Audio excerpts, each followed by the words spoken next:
Азис вече е тук в студиото на Дневен ред. Здравей, Васко. Здрасти. Събрали сме се, за да си говорим и за музика, но и за това, което се случва в твоя живот. Особено от вчера с този пост във Фейсбук, който прочетохме всички, които сме твои приятели. Това е последната ни обща снимка с твоята сестра Николета. Какво се случва, Васко? Виж, това не е толкова важно и всъщност аз не съм дошъл тук за това. Дойдох, защото искам да ти подаря новия си албум. За мен това е най-важното нещо, което се случи през годината. Това са последствия от различни истории, амбиции. Но това е дневния ред на Азис в момента. Да, днес, например, е това, утре може и да е друго. Аз не отдавам огромно значение на подобни неща. Просто имах нужда да го излея на страницата си във Фейсбук и... А какво се случи? Защо толкова близки хора? Само преди месец ти каза, че сте неразделни в предаването на Карбовски, а сега? Знаеш ли, как не искам да бъда говорител на някого? Аз каквото съм имал, съм го казал и съм го показал. От тук нататък, ако някой иска да се оправдае, с което не вярвам, защото познавам човека и мисля, че там прошка не се иска, което пък е хубава черта, т.е. не скланя глава, може би, пред никой и нищо. Достойно е за уважение подобно поведение за някои неща, не знам. Но това беше вчера. Повод за това скарване има ли? Има, да. Ама не ми се говори за това нещо. Искаш ли да го видим? Нека да го видим сега, колеги.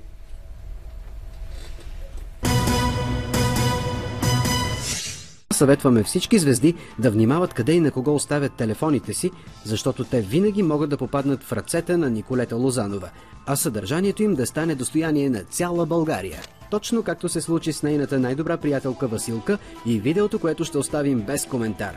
Освен, че Василка вече не е блондинка и е видимо отслабнала.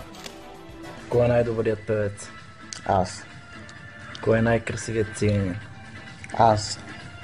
Кой те обича най-много? Ти. Според много хроникьори и разбирачи на жълтите писания и в интернет, това е поредният ти опит да се разшуми около теб. Така ли е? Se шуми и с това и без това. Дали ще е това, дали ще е утре, в други ден с нещо друго, то се шуми. Тя наистина ли е откраднала това видео от телефона ти? Аз не и го искам е публикувала да говоря в предаването си? Повече на тази тема. Аз казах достатъчно наистина. Ако има нещо, то нека се разкаже в нейното предаване, защото наистина е с огромен рейтинг и много повече хора ще разберат, защото те наистина страшно много се заинтересуваха от това нещо, Васко, което се тук в случи. студиото на Дневен ред. Наистина не ми се говори за това нещо. Защото ако това наистина не е реклама, ти чувстваш ли се предаден? Чувствам се прецакан, е точната дума. От сестра си, от най-добрата си приятелка. Знаеш ли, на 36 години станах и продължавам да се доверявам на хората и всъщност явно проблема е в мен. Прекалено съм бял и добър. Добре де, как е взела телефона ти в такъв случай? Тя е от моите приятелки, от които аз не крия нищо и моите неща. Ние имаме общи неща, т.е. чантата е една, като тръгнем на някъде, раницата е една, защото на нея постоянно и тежат нещата. И буквалния смисъл аз и нося чантите. При нас няма мое, твое, нямаше. Не знам, вече може би има. Истинско ли беше приятелството ти с Николета? И това предателство ли е от нейна страна? За мен беше истинско. Това, което тя направи, аз си мисля, че тя беше подведена от главния си редактор. Не мога да твърдя нищо и нищо не искам да казвам, но мисля, че може би той така я окрилил и е казал спокойно, нищо няма да стане толкова. Поне аз така си мисля. Не казвам, че е така, но те са си близки и мисля, че някой от редакторите там е довършил работата. Колко висока трябва да е цената на рейтинга, Васко? Ами на явно, славата? явно рейтинга е най-важното нещо. И аз също съм работил в телевизия и знам какво е. И знам в слушалката как моят редактор ми казваше да прецакам някой от гостите, да ги обидя, да ги нараня, да ги злепоставя, да ги принизя. Аз винаги отказвах.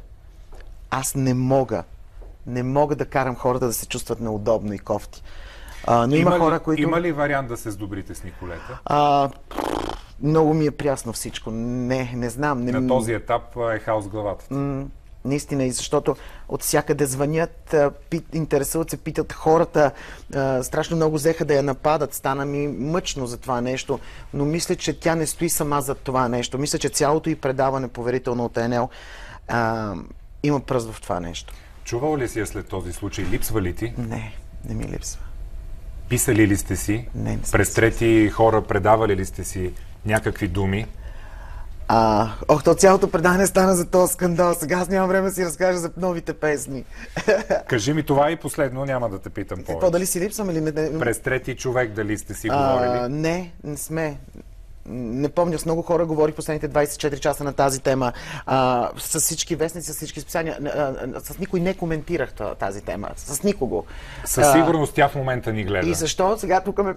Какво би я попитал? Тук от камерата прекалено на е драматично. Не обичам такива неща. Аз ако има нещо на нея, ще си кажа. И това, че аз поделям в момента тук, го правя, за да не те обидя теб, защото ти не спираш да ме питаш за това нещо. Аз знам, че то е доста интересно, но аз наистина съм дошъл заради това нещо, да ти го подаря. Добре, нека да говорим сега тогава за албума ти, тъй като една от песните "Хей, момиче" от последният албум от този 2014 е посветена на Николета, така ли е? Да, определено тя участваше в написването на текста, защото... Да, Саша, ме иска да ме разплачете с тази песен. Чуваме и песента. Тя участваше страшно много в текста и искаше много държеше да се пее за плачещо момиче. Надявам се сега да е... Не знам, нищо не да кажа. Кофти ми е. Как ще продължиш това равенство? Азис плюс Николета? На какво е равно, Васко? На живот. Живота продължава. Живота си е... С или без Николета? Да. Обвинявате, че си доста лицемерен, че много често сменяш приятелките си, говоря за най-близките ти приятелки. Не, я не съм. В случая, така ли е? Аз нямам причина за това скарване. Вината не е у мен. Пак казвам, мисля, че вината не е в нея. Та песен. И така... Разстройвате и ти да, не ми е хубаво, не ми е хубаво. Добре, ти добър приятел ли си? Аз съм истински приятел, искрен. Аз към хора, които обичам. За такива говорим, разбира се. Какъвто е случай с Николета. Със сигурност, извинявай, ти също имаш компромати спрямо нея в твоя телефон. Би ли ги показал някъде? Си ли ги дал? Ти сега ме подсети за първи път. Да, имам, но те не са компромати. Например, аз им я снимам по пижамка и по нощничка. Нещо, което сме гледали в предаването й. Да, и например има снимки, които тя не си харесва. И ми е казвала: Василки, веднага ги изтри.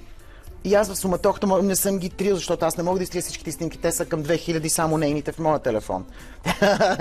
Извинявам се, че съм с очила, защото имам кръвоизли в окото и съжалявам. Това е причината. Забравихме да кажем в началото защо. Исках да те попитам, би ли разкрил много съкровени нейни тайни на съотслушание? Не. Дори и в този момент? Не, никога не бих я предал. А какво ще стане сега с вашето трио, ти, Николета и Иванко? Какво е бъдещето на това приятелство? Да направим дуо с Ванко. Или пък... Това сте го правили? Да, имаме дует. Включен е в албума. Виж... искам да сменим, ако може, темата. Разбирам, че е много готина и че в момента се говори за това. Едно не разбирам, защо ти трябваше да си правиш селфи видео с толкова непристойни неща като това? Непристойни? Ти нямаш ли подобни видеа в телефон? Аз може би имам, но не ги показвам по този начин. А аз как ги показах? Искаш да кажеш, че... В един прайм тайм. Да, в един правилен. Аз съм сигурен, че почти няма човек в България, който да няма порнографска литература в телефона си и то свързана с него. Лично с него, с части от тялото му, нали, други селфита, в които те практикуват разни неща. Наистина ли мислиш, че е непристойно? Аз мисля, че много, когато ти е хубаво с някой, си се снимаш и го показваш на приятел, с който искаш да споделиш радостта, защото не мога само да говорим за дрехи и мода с Николета, защото ми дойде до тук. И имаме и някакъв личен живот, който си го споделяме. Добре, да е, за малко хора в България може да се каже, че са скандални, но за теб пък скандала е като корона на главата ти през целия ти живот. Това е сигурно, защото спя с хора от собствения си пол. Не мога да си обясня защо продължава това само нещо. за това ли е, Васко? Най-вероятно и заради смелостта ми, може би да се снимам с тях. И да не го крия, да не го правя тайно, да не го правя по тоалетни, да не го правя по квартири, по хотели. Но ето в същия момент казва, че скандалът ти отива и когато снимаха дъщеря ти в един ежедневник преди няколко дни, да. Ти избухна на рога журналистите, дори ги прокле. Да. Не смяташ ли, че това може да ти се върне? Ако нещо се случи на детето ми, то значи нали, заради тази статия, която е излязла някаква, то достатъчно ще ме е наказал Господ, така че се тая. С уважение към теб сме заличили Благодаря. Образа на Рая, на 7-годишната Рая, но пък ето и изрезка от сайт. Не това е изрезка от вестник, може би. Азис прокле вестникари. Толкова ли силно можеш да го направиш? Защо е тази агресия? Това са думи. Знаеш, че без журналистите, без жълтата пресия, вие също не желая моята дъщеря да участва в тези мои номера, игри, начин на живот. До такава степен ли те разкостиха, Васко, за да посегнат и на най-милото? Да, според мен. След като са тръгнали в мола след нея с професионални фотоапарати, те вече наистина преминаха една граница, в която вече всичко е забавно, смешно. Да, ние сме голи, ха-ха-ха, ние сме красиви с татуировки без. Но вече когато посегнеш към детето, това е сякаш да ми влезеш в къщата без да съм те поканил. Ще съдиш ли вестника? Това ли е най-лошото, което са писали за теб? Не, това е несериозно да се съдим за подобни неща. Според мен, знам, че много хора казват съди ги. И какво, като ги осъдя? Нима ще спрат да снимат хорските деца? Няма да спрат. Просто ще си направят страхотен пиар на броя. Как живеят децата на известните у нас? Би ли ни разказал как живее Рая? Няма да я показваме, но пък това, което правите с нея в свободното ви време. Да, Рая в момента е на морето. С майка си, с двете си кучета, има си 2 мопса. Колко деца може да похвалят 2 мопса? По цял ден тича след тях, дърпа ги за опашките, носи ги. Един е по-тежък, другия е по-малък. Холи и мопси. Холи е момиченци и е черна. Кръстен е на Холи Бери, заради цвета на козинката. Щастливо дете, предстои училище. Обичаме, звъни ми по телефона да ми го каже понякога. Става ми много хубаво. Не ме нарича татко, за нея съм Васко. Никога не ми е казвала татко. Аз не знам какво е всъщност някой да те нарича татко. Със сигурност е хубаво. Ти ли не искаш тя да те нарича? Или? Не ми е важно как ще ме нарича. Аз не държа на тези неща. Важно е, когато ме погледне в очите, аз да виждам това, което виждам в момента. Аз виждам една любов, една лудост, която ме обзема, когато я видя. Казваш, че обичаш безпрекословно, но би ли показал този клип, който видяхме преди малко? Да, аз не виждам защо трябва да крия, че аз обичам дадени хора. На тази крехка 7-годишна възраст, Васко. Преди да е тръгнал още на училище. Добре, а ти искаш на 10 години, тогава да й дойде изведнъж. Тогава шока ще е по-голям. Колкото по-малък човек свиква с тези неща и се казва, че те са нормални, това не са незаконни неща. Смяташ ли, че хората, които в момента ни гледат, те разбират какво говориш? Смятам, че не ме разбират. Тогава да спра да говоря. Смятам, че не ме разбират, но смятам, че го гледат този клип. Има един клип, който си заснел и искаме да излъчим. Пак ли? Помисля, че пак нещо селфи съм направил. В предаването. Това е песента "Пий цяла нощ". Да. Тя, сюжета, доколкото видях преди мъничко, за първи път видях клипа, е в затвор. Да. Как ще коментираш дневния ред на нацията с бягството от затвора? Вярно ли е, че още един е избягал? И вярно е, днес от бургаския затвор друг е направил опит, но се е спънал и не е успял в горкия. Мен ми е мъчно за тях. Как ще коментираш? Защо това се случва в последните 5 дни в България и държавата вас продължава да мълчи? Нямам идея. Вие достатъчно гласно зададахте, но аз отговор така и не чух категоричен защо, къде е причината. Държавата почива. Ами на 8 да кажем, когато всички се може връщат би на 8, работа. дневен ред на 8, а още защо не и на 7, ще попитаме. Да, наистина на 7. Нямам идея защо се случват тези неща, но съм сигурен, че хората от затвора са фенове на този клип.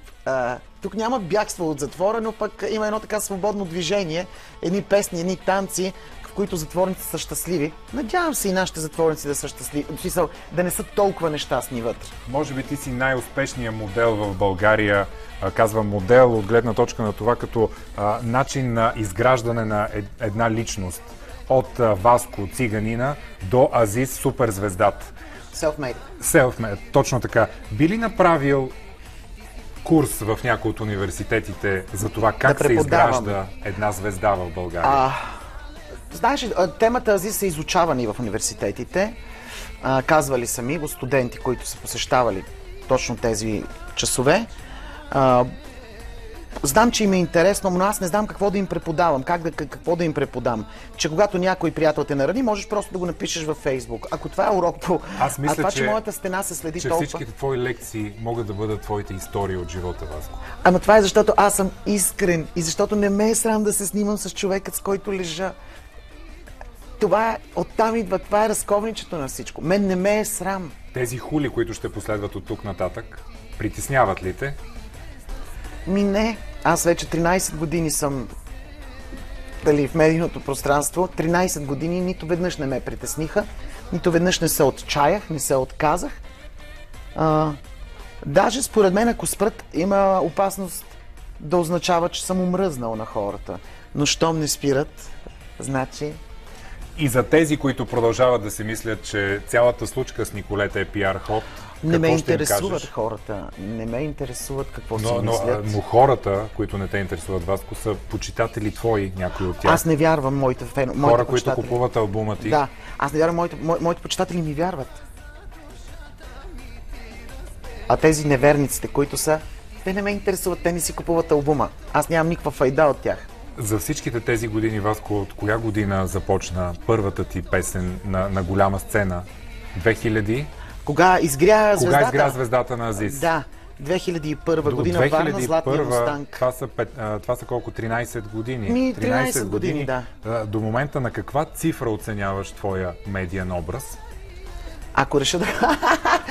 не бяха ме питали това нещо. Ако реша да го продам ли, да го отстъпя на някой, определено мисля, че ще милиони долари. Милиони. Защо казах долари? Явно не знам. Но милиони. Да, милиони, защото това 13 години да бъдеш гледан под лупа и в крайна сметка да не знаят всъщност ти какво си, е най-голямото постижение, което българския шоу-бизнес, според мен, е виждал. Тоест, ти 13 години да казваш, аз съм гей, 13 години българина да казва, не, той лъже. Не може да е гей, защото аз го харесвам. А аз гейове не харесвам. Азис, студиото на Дневен ред, благодаря ти за това откровено интервю. И аз. Благодаря ви и на вас, че избрахте Дневен ред и днес на 5 май. Сега останете с новините. Приятна вечер.